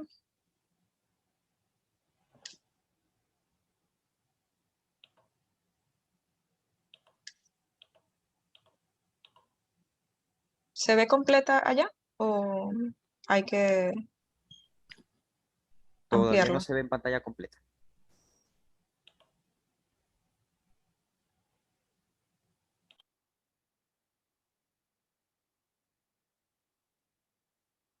Ahora sí, ahora sí. Ahora sí. Bien, casi siempre vemos en los medios de comunicación, en algunos portales de noticias, que va a caer un asteroide, o sea, o que se acerca un asteroide. Y el asteroide siempre es potencialmente peligroso. Ya es común verlo en los titulares, ya es común verlo eh, con información alterada o con información exagerada o con ilustraciones que no corresponden al a la noticia, etcétera, etcétera, etcétera. Los asteroides siempre han sido como que los protagonistas más principales del inicio de las noticias falsas o de fake news. Esto porque muchos medios no tratan de manera responsable la información de ciencia. O sea, para cubrir una información de ciencia se requiere la consulta a expertos o la consulta a instituciones. Eso da pie a esa difusión de fake news que básicamente se convierte en un círculo peligroso de desinformación. Aquí vemos un ejemplo de un titular muy común, que viene no solamente con una insinuación de que hay información oculta, sino que también está la catalogación de peligroso. Destrucción de la Tierra, la NASA alertó el impacto de un asteroide peligroso este 2022. Casi siempre también vemos que citan a la NASA, cuando hay muchísimas más redes, como bien decía Desiree, que estudian estos cuerpos del espacio. Pero bueno, la NASA siempre ha sido como que es la más conocida, entonces bueno, vamos a poner a la NASA que es la que dio la información. Muchas veces vamos al sitio web que ellos colocan de la NASA y casi siempre es el home o no conseguimos el supuesto comunicado de prensa que dice la NASA. Y esto es precisamente porque ese comunicado no existe o no va a existir de acuerdo a cómo lo colocan los medios. Pero hay una razón por la que se divulgan estas noticias, no solamente de asteroides. Claro, los asteroides siempre son como que lo que más causa zozobra en la población. Pero hay dos razones principales por las que se divulgan estas noticias, y es que las redes sociales han hecho que los usuarios, nosotros, nos convirtamos no solamente en lectores, sino en productores de noticias. Y cuando no tienes conocimiento de lo que vas a hablar, pues allí se va como que distorsionando, distorsionando, distorsionando la información, y es precisamente ese círculo de desinformación que se va formando con las fake news. Otra razón, y esta es una razón bien de peso, es el famoso clickbait, que básicamente es como que la fuente principal de ingresos de muchos portales de noticias que no poseen conocimiento de la información que están poniendo, sino que, bueno, con tal de que den clic, ya eso les genera a ellos un ingreso. Y ya, o sea, no importa si la información es importante, si la información es veraz, lo que importa es que entren allí al sitio web.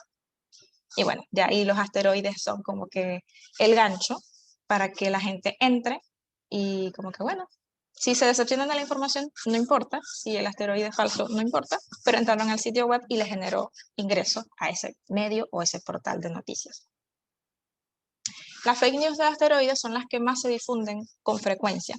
Y esto porque, según el mismo monitor de asteroides de la NASA, muchos NEO, como ya lo definió Desiree, que son objetos cercanos a la Tierra, casi siempre pasan porque están allí, o sea, son objetos de estudio.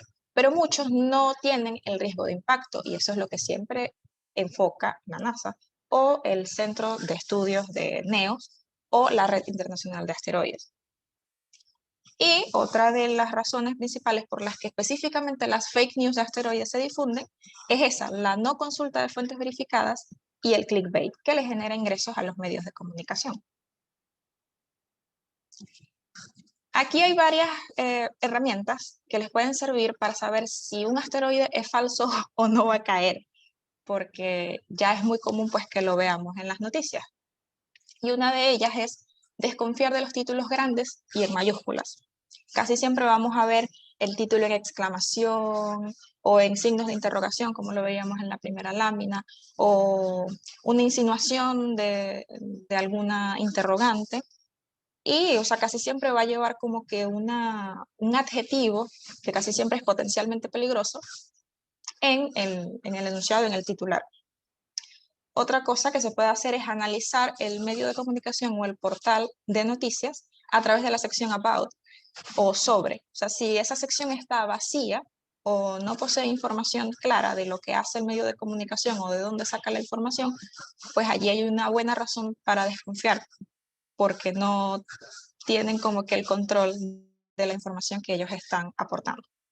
Otro es chequear los links y las citas muchas veces, como les decía, nos citan hipervínculos a la NASA, a la agencia que estén citando, a un comunicado, y cuando tú das clic, no te lleva a nada, te lleva al home de una página o a otra página, te redirecciona a otra cosa, y no tienen el argumento para decir, bueno, este asteroide va a caer porque lo dijo la NASA, y tú le das clic a NASA y no tiene nada. Entonces, ¿cómo sabes tú que va a caer o no?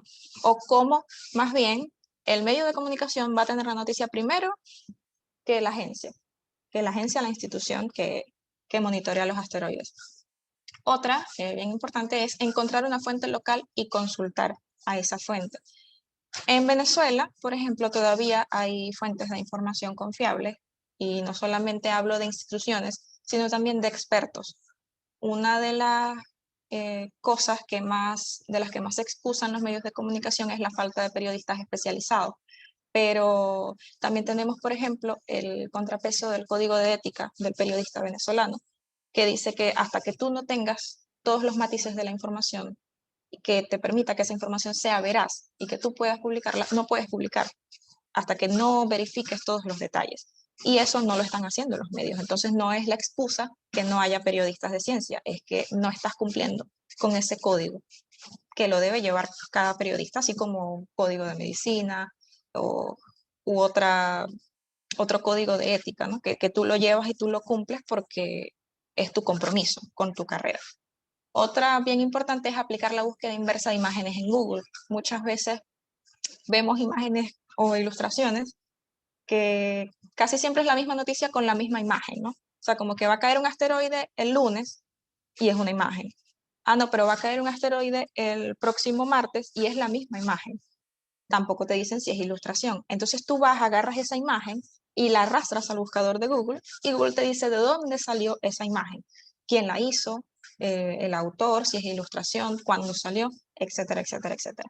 Y también puedes agarrar trozos de los párrafos, sombrearlos y buscarlos en Google, y te va a decir dónde salió la primera vez ese párrafo con esas mismas palabras, de dónde se copió, de dónde se pegó, etcétera.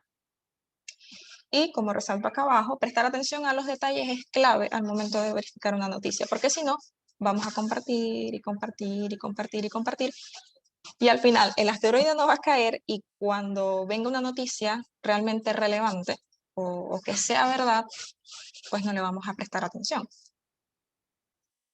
Bueno, ya esto bien lo explicó Desiree de los NEO, que es el acrónimo de Near Earth Object, u objeto cercano a la Tierra. Esto es muy necesario a la hora de reportar una noticia sobre asteroides, porque siempre vemos en el texto de las noticias, es un asteroide tal, potencialmente peligroso, no sé qué, un NEO, y de pronto confunden los términos, un meteorito, y te meten otra vez asteroides, y ya sabemos que tienen diferencias marcadas que no son lo mismo. Los NEO son asteroides y cometas, porque inusualmente los cometas también se acercan a la Tierra, que siguen trayectorias orbitales cercanas al Sol y a la Tierra. Esto más de lo habitual. Pero vamos a mover un poquito por acá para que... El acercamiento de estos objetos, como bien decía Desiree, es cuando es cercano a 1.3 unidades astronómicas del Sol. Es que se considera un NEO, o sea, una justificación para observarlos más de cerca, porque son objetos pues más grandes, ¿no? A veces, en algunos casos, pues son el doble del tamaño de la Estatua de la Libertad. Incluso lo cataloga la NASA. Según el monitor de asteroides, el número de asteroides cercanos descubiertos en febrero, por ejemplo, superó los 25.000. O sea que no va a caer uno solo. O sea, son muchos que están allí. Entonces no todos tienen una catalogación, todos tienen una etiqueta y están allí, están siendo estudiados. La información pues no está oculta. Aquí viene esa parte de potencialmente peligrosos. Lo son, sí, pero en términos astronómicos. Esta es una catalogación que dan las instituciones para un número relativamente pequeño de NEO, de asteroides cercanos a la Tierra, que pasan lo suficientemente cerca de la órbita de la Tierra y son lo suficientemente grandes para justificar una observación cercana y de estudio. Normalmente las instituciones, cuando estudian estos asteroides potencialmente peligrosos, siempre llevan una data 24/7 y de información actualizada en sus sitios web, de si representa un riesgo o no representa un riesgo. Esa información siempre se está actualizando. No vale de nada citar un comunicado de prensa cuando ya ese comunicado de prensa está actualizado.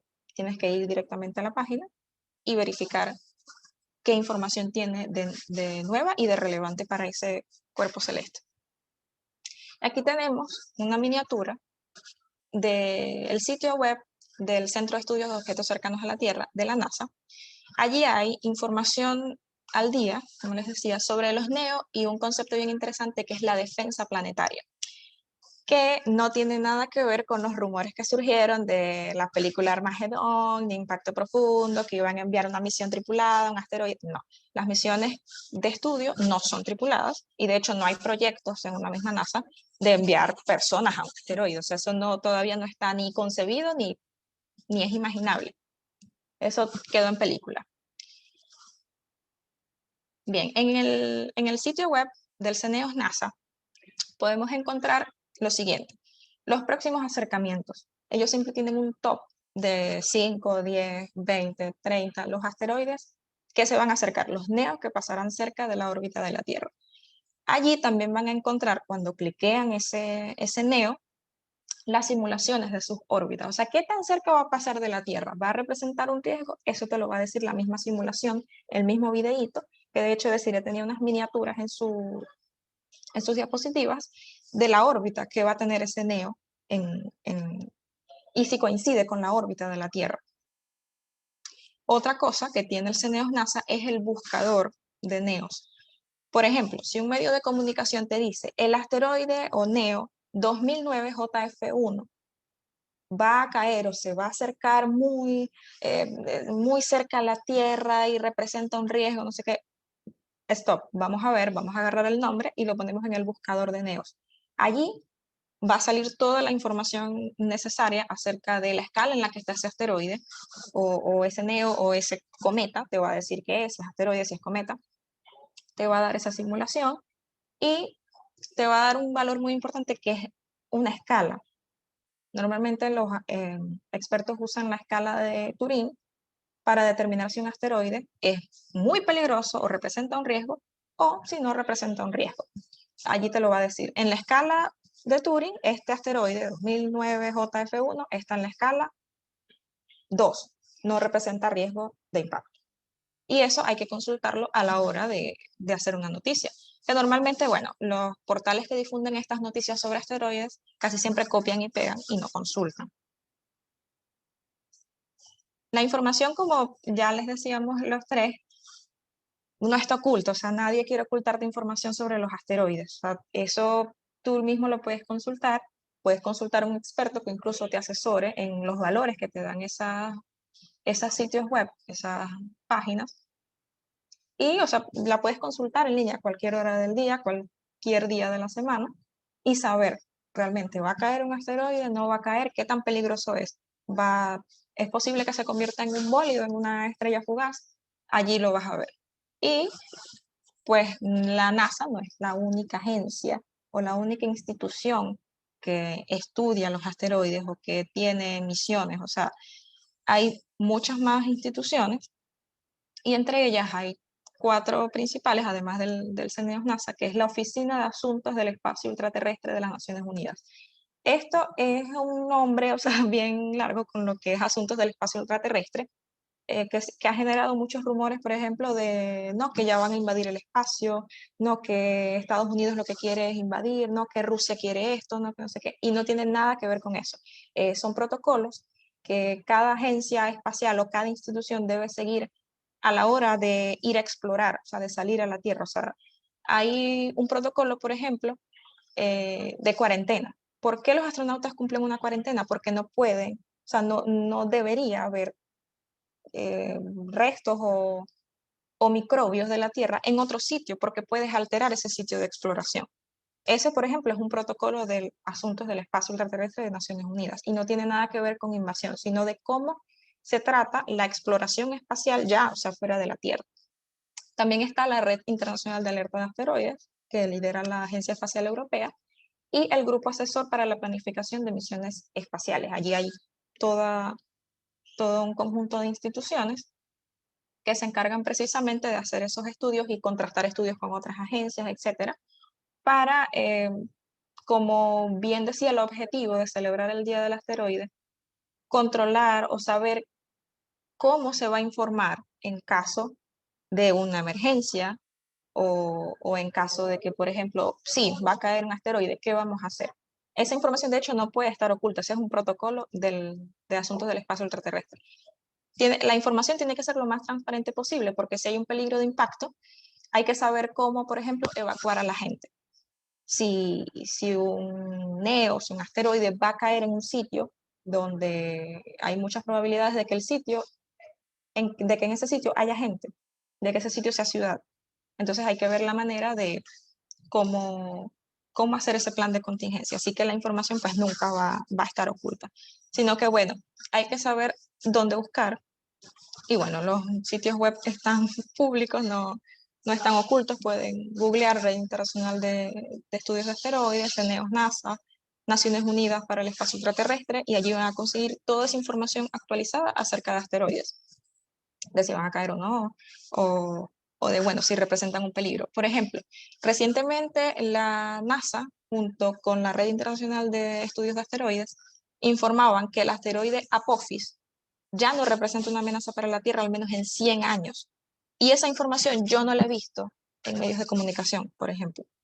Quedó esa información de que el Apophis es un asteroide potencialmente peligroso que iba a pasar cerca de la Tierra entre 2029 y 2036, y de que había una probabilidad muy grande de que cayera a la Tierra. Y cuando se siguió estudiando ese asteroide y ya se determinó que por su órbita, que por la órbita más bien que siguió ese asteroide, ya no representa una amenaza, pues eso no lo han reportado. Y eso también llama la atención porque precisamente aquí lo tienen en Top News Stories. La NASA está a salvo del asteroide Apophis al menos por 100 años más. O sea, ya ahí está. ¿Y por qué eso no sale? Entonces allí hay algo que te da mucho a pensar, ¿no? ¿Este medio de comunicación me está informando bien o le confío mejor al Centro de Estudios de Objetos cercanos a la Tierra? Bien, estas son como que unas herramientas para tener en cuenta. Y es que en cuanto a los comunicados de prensa, cada agencia tiene su equipo de prensa especializado y no conceden entrevistas porque sí. En algunas noticias hemos visto, por ejemplo, según el científico Tommy fulano, el asteroide tal va a caer porque no sé qué, y resulta que eso no se puede hacer, porque ya las instituciones tienen su propio equipo de prensa y sus expertos pues no tienen permitido hablar a menos que la institución diga, bueno, se va a hacer una especie de gira de medios y este científico va a hablar. Y de hecho, esa información de si ese científico habla en un medio de comunicación tiene que salir en la página de la institución, porque ya es algo autorizado. No es que va a salir el comunicado así porque sí y cuando tú le das clic, no está el home de la página. Otra cosa es que muchos medios confunden el trabajo de científicos, el trabajo independiente de científicos, y los artículos de revistas arbitradas, que muchas veces son financiados por instituciones, no solamente la NASA. Y no son lo mismo, se deben verificar antes, porque muchas veces dicen, la NASA descubrió tal cosa y resulta que no, que el descubrimiento fue hecho por científicos que trabajan en la NASA, pero el estudio no es de la NASA, es un estudio independiente. Entonces no es la NASA, hay que determinar de dónde viene ese descubrimiento o ese hallazgo. Y por eso pues hay que verificar si se trata de un paper, de un artículo arbitrado o de un descubrimiento de la institución de esos científicos. Y bueno, como les decía durante toda la presentación, la información y data de las agencias espaciales es pública. No hay motivos por los que tengan que ocultar esa información. De hecho, hasta las fotos que toman los rovers, por ejemplo, ahorita Perseverance, que está en Marte, eso a medida que el rover va enviando, perdón, a medida que el rover va enviando esos datos, se van actualizando en la misma página de la NASA y por eso hay personas expertos que descargan ese material y lo procesan. Lo procesan, mejoran el color para ver qué es lo que en realidad hay allí en la superficie o de pronto el sonido que graban, pues lo trabajan para ver qué es lo que se puede escuchar realmente, etcétera, y lo pueden subir y está plenamente de dominio público autorizado por la NASA, que tú lo puedes trabajar. O en el caso incluso del rover Shurong, que es de la Agencia Espacial China, también puedes descargar las imágenes, mejorarlas, y eso es de dominio público, o sea, no te lo están ocultando. Igual que esta información de asteroides, de si va a caer, no va a caer, de si el asteroide está catalogado. Incluso el buscador del CNEOS NASA te va a decir si el asteroide está registrado. Si no está registrado, o sea, es imposible que vaya a caer un asteroide no registrado. O sea, ahí empieza todo un protocolo de, bueno, ¿qué pasó aquí? Y bueno, aquí esto último me causó mucha gracia y pues lo agregué acá a la presentación, es que muchas noticias vienen en nombre de la NASA y no siempre son de la NASA, no siempre vienen como que la NASA descubrió esto, la NASA descubrió aquello, y por eso es importante verificar todas las fuentes de información, no solamente expertos, sino instituciones. Si ustedes ven de pronto que hay un comunicado de prensa donde dicen, no, mira, el asteroide va a caer o va a haber una tormenta solar geomagnética que, bueno, va a acabar con las telecomunicaciones y, bueno, pues vamos a quedar todo el mundo sin luz, la parte de la Tierra que le va a llegar la luz solo de eso va a quedar sin luz. No, vamos a ver. Hay un observatorio de dinámica solar, por ejemplo, vamos a ver qué dice. Ah, no hay información actualizada. Es raro, porque una información así no la puede tener primero un medio de comunicación, sino que la tiene la institución. Y uno de sus protocolos de todas las instituciones es tener la información a tiempo para que no ocurra ninguna emergencia, sino más bien lo contrario, que puedan haber planes de contingencia, de evacuación, de incluso de protección en caso de una emergencia de impacto, incluso eso ocurre hasta con los terremotos, con los desastres naturales, o sea, hay un plan de contingencia si se detecta a tiempo para evacuar a la población y lo más importante, protegerla. O sea, no va a haber un búnker allí tipo impacto profundo que van a meter a la gente y la van a seleccionar así, le va a llegar un mensaje y el que no seleccione pues no entra al búnker, no. Eso está totalmente descartado de esos protocolos. Eso está en película, eso no está acá en la realidad. Bueno, por último, pues les comparto las redes sociales del Grupo Astronómico del Zulia, del proyecto Reporte Espacial, que es de noticias de ciencia, de astronomía principalmente. Y bueno, cada mes les recordamos, hacemos un webinar acerca de temas relevantes en astronomía. Y pues bueno, los invitamos a seguirnos y bueno, a estar pendientes de los próximos eventos y actividades nuestras para que bueno, sigamos aprendiendo de toda esta exploración espacial, ¿no? Bueno, muchísimas gracias nuevamente al Sebas por la invitación y por confiar en nosotros para exponer esta información en el Día del Asteroide. Rosmina, muchísimas gracias a ti por esta interesante presentación. Ciertamente, si hay una noticia que nunca falta en cualquier portal o en cualquier timeline de cualquier red social es el mundo se va a acabar próximamente y por motivo de una colisión con un asteroide, con un meteorito, vamos a revivir lo que vivieron los dinosaurios. Esa es una noticia recurrente y que ciertamente al final no ocurre nada. Y eso es algo a tener en cuenta para poder estar informados y con los pies sobre la tierra y no dejarnos llevar por sensacionalismos que solamente lo que buscan es, como tú bien lo dijiste, o buscar un clic que represente una remuneración para el medio de comunicación o simplemente alarmar a la sociedad de forma innecesaria.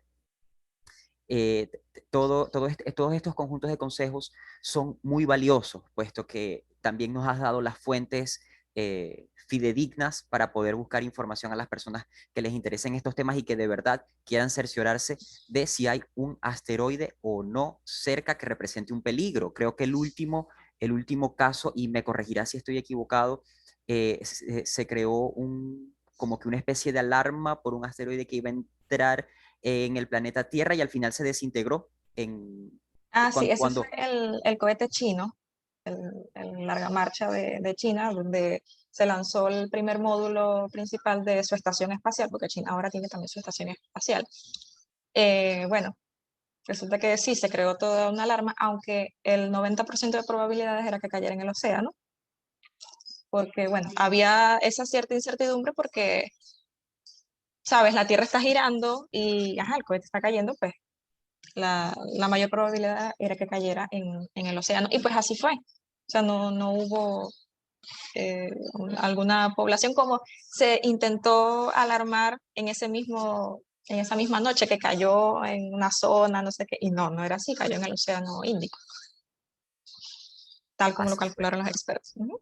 Exactamente. Todos estos movimientos también tienen unos cálculos detrás que son ya evaluados y realizados por expertos y, y al final del día, cuando algo es completamente verificado por estos expertos, la noticia, no hay lugar por donde no vaya a aparecer la noticia. Así que cuando uno la ve como que medio aislada en un medio en específico, quizás ya es momento de levantar algunas alarmas.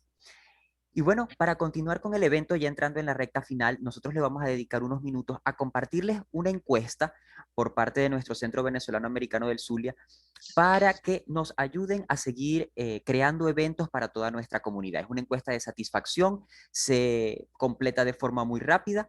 Vamos a compartir el link en la parte del chat. Vamos a dedicar estos minutos exclusivamente a eso y al regresar vamos a compartir preguntas en caso de que algunas de las personas conectadas tengan alguna pregunta que realizar a nuestros ponentes, las vamos a contestar en ese momento. Por lo pronto, les agradecemos que accedan al link y nos ayuden, como ya les dije, a completar esta encuesta.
Gracias a todas las personas que aprovecharon estos minutos para acceder al link y para ayudarnos a seguir creando mejores actividades más que les puedan servir para aumentar sus conocimientos en distintos temas. Estaremos atentos a todas sus sugerencias y recomendaciones para que podamos seguir creciendo juntos de la mano.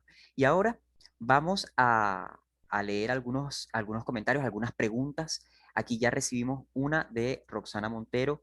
Me llama la atención esa fuerza que tiene Saturno para mover los cuerpos rocosos. ¿Es el único planeta capaz de hacer eso? A ver qué nos pueden decir nuestros expertos el día de hoy.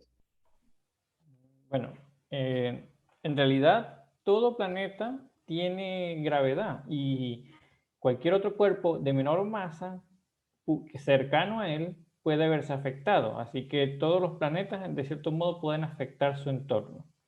Ahora, ¿qué ocurre con este planeta que domina mucho? No es Saturno, es Júpiter. Es que es el más masivo por mucho en el sistema solar. Por ende, si vemos las contribuciones de todos los planetas, son casi nada comparado con la contribución de Júpiter, y él es el que domina gravitacionalmente y perturba de esta manera a los cuerpos cercanos a él. No solo al cinturón de asteroides, como muy bien explicó Desiree, en la órbita de Júpiter, delante y detrás de él, hay todo un séquito de asteroides que lo siguen, que son estos centauros. Entonces, Júpiter en verdad domina fuertemente la gravedad en el sistema, después del Sol, obviamente. Incluso los cometas que se acercan al sistema solar suelen ser perturbados cuando se acercan a él, al punto de que, por ejemplo, el cometa Halley tiene modificaciones de su periodo orbital debido a Júpiter, y por eso no llega exactamente con la misma precisión cada año, cada vez que vuelve, perdón. Ahora, si pudiéramos quitar a Júpiter así mágicamente del sistema solar, pues el siguiente cuerpo más masivo haría un efecto similar, en este caso Saturno. Y si elimináramos a Saturno, el siguiente cuerpo más masivo, Urano o Neptuno, podrían tener el mismo efecto. Así que sí, cualquier planeta lo puede hacer, pero ¿quién va a dominar? El más masivo de ellos.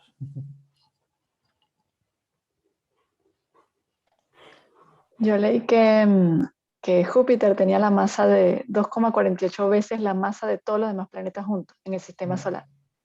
Entonces, o sea, él afecta muchísimo a todo el sistema solar en sí. Pero también leí que, o sea, hay planetas masivos mucho mayores que Júpiter, pero fuera, extrasolares, en otras partes del universo. Había visto una pregunta que, gracias a Joaquín, que también, sí, Joaquín también pertenece al grupo astronómico del Zulia, que le respondió a Roxana también sobre el Osiris-Rex. Había visto que la sonda Osiris-Rex visitó Venus. Y Venus es un ave de la mitología egipcia, porque un niño le colocó el nombre, o sea, al final hubo un concurso en 1999 para ponerle nombre a ese asteroide, y se lo colocó un niño, ganó el niño que propuso el nombre de Venus por ser un ave de un dios. Y justamente uno de esos dioses es Osiris, y por eso, bueno, tiene Osiris tiene su nombre técnico en la NASA, que ya lo dijo allí en el chat Joaquín, pero justamente lo colocaron porque era un dios egipcio que está relacionado a Venus, que era el asteroide que iba a visitar. Entonces, bueno, esas son las particularidades que también hay detrás de los nombres y de los asteroides, de las sondas. Justamente ese tema también lo quería abordar. Me parece muy interesante la forma en la que se eligen los nombres tanto de los proyectos que realizan estas instituciones especializadas en estos estudios, como lo que van descubriendo. ¿Eso sigue algún parámetro en específico? No sé, muchos tienen nombres de criaturas mitológicas, de criaturas que son conocidas a nivel popular, y a la vez tienen ciertas asociaciones con elementos reales, así como el caso de Osiris. Entonces, sí me interesaría saber si hay algún tipo de procedimiento para elegir esos nombres, así como hay procedimientos científicos ya comprobados para elegir los nombres de otros aspectos que se vayan descubriendo. Bueno, en ese caso, en el caso de planetas, siempre se sigue, por costumbre, colocar nombres con la mitología griega, ya que los primeros planetas los heredamos, su nombre lo heredamos de la mitología griega romana. Entonces, cuando se comenzaron a descubrir nuevos planetas, Urano, Neptuno, Plutón, seguimos este orden de colocarle nombres griego-romanos. En el caso de los primeros asteroides, como creían que eran planetas, no se conocía el concepto de asteroide, estos primeros cuerpos también llevan ese orden, Ceres, Palas, Vesta, todos estos son nombres de mitología griega romana. Pero cuando ya se percataron que eran demasiados objetos para clasificar en ese orden, se iban a quedar sin divinidades rápidamente. Entonces decidieron utilizar una clasificación que tiene que ver un poco más con numeración, y cada cierto tiempo se abren concursos, como dice Desiree, o se le permite al que descubrió el asteroide nombrarlo, y se le dan nombres que ya no necesariamente siguen el orden de la mitología. Algunos siguen dándole nombres mitológicos, pero otros no, como el caso que yo di el ejemplo de que hay un asteroide llamado Caracas, que de mitológico nada. Entonces, en ese caso ya no hay una regla. Con respecto a las sondas dependen mucho de la agencia. Si la agencia quiere darle un nombre exótico, quiere abrir un concurso para ponerle un nombre exótico. NASA suele abrir concursos a los niños, a ellos les encanta eso. Si lo vemos, los rovers marcianos, todos son nombres que le han dado niños en concursos abiertos. Pero otras agencias no usan eso. Las agencias chinas y japonesas suelen utilizar su mitología. Por ejemplo, la Hayabusa, la sonda Hayabusa es halcón milenario en japonés, y lo mismo tiene que ver con las sondas chinas, que tienen que ver con mitologías de ellos. Así que depende mucho de la agencia que manda la sonda el nombre que se le da. Y las siglas pues, suelen ser acrónimos de lo que va a ser la sonda, pero de cierto modo para que suene también bonito. Sí, O a veces algo. hacen que coincida, por ejemplo, en el caso de Osiris, que tiene, o sea, ese acrónimo, orígenes, exploración, tal, y bueno, coincide con Osiris, y es un nombre también muchísimo más fácil de recordar, porque eso también es como que una de las estrategias, que la gente recuerde la misión y la asocie con el objetivo de la misión. En el caso, por ejemplo, de Artemisa, que es el programa de la NASA para el regreso a la Luna, Artemisa es la continuación de Apolo, y resulta que Artemisa es la hermana de Apolo en la mitología, ¿no? O sea, ya ahí hay una relación bien, bien como que para que no se rompa. Bueno, vamos a regresar a la Luna con la hermana de Apolo. Y eso es bien interesante porque relacionas todo, no solamente la mitología, sino el objetivo de la misión, que es regresar a la Luna, al satélite. Exactamente, exactamente. Por aquí tenemos otra pregunta. ¿Qué beneficios ha tenido el estudio de estos cuerpos espaciales, aparte de prevenir posibles peligros para la Tierra? ¿Quieres responder, Desiree, o yo? Sí, bueno, si tiene, yo hablo y después si tienes seguramente algo que agregar.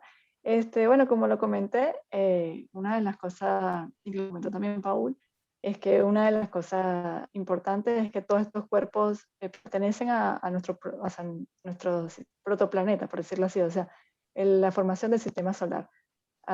Recordemos que hace 4.600, bueno, como siempre hay unos rangos, 4.500, 4.600, 4.640 millones de años se formó nuestro planeta y los otros cuerpos que están en nuestro sistema solar.